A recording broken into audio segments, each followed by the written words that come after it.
What was interesting and fascinating for me is the take that Dustin Lance Black had from a writer's perspective on J. Edgar Hoover's life. Because I knew about J. Edgar Hoover. There was a project very early on that I was involved with where I looked into his past and his history and sort of understood, I suppose, who he was on a very peripheral level. But he dug very deep in this screenplay. He made me understand his motivations for the first time, who he was on a personal level, the idea of sacrifice and what it is to be of service to your country and sacrifice any personal relationship, any family life for the service and the good of your country. And that is a pretty hard thing for me to wrap my head around, and most of us as actors try to understand this concept. What is it to say, you know what, I'm almost joining a priesthood here, and the FBI is my church.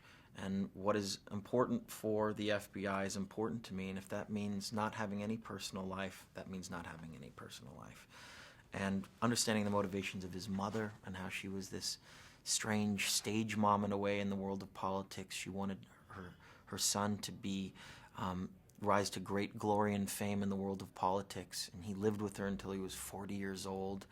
I mean, this is a very bizarre figure in American history, but a man that held a position of power for 8 different presidents for over 50 years. His power was unchecked, and his belief system from the 1920s carried on all the way to the 1960s. It's a fascinating portrait of how absolute power corrupts absolutely, and how if there aren't great checks and balances in our political systems, things can go awry, because he did some very detestable things towards the end of his life.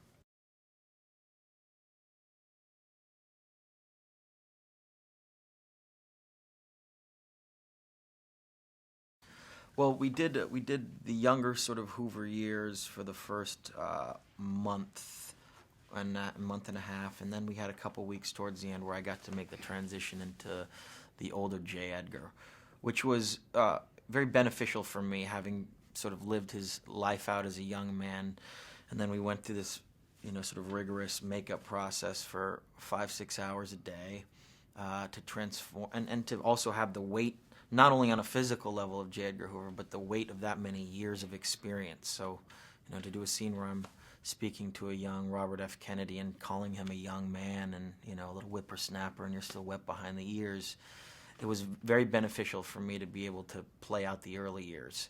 But it was very claustrophobic towards the end, You almost have to slow your heart rate down and slow your movements down and change who you are on a physical level.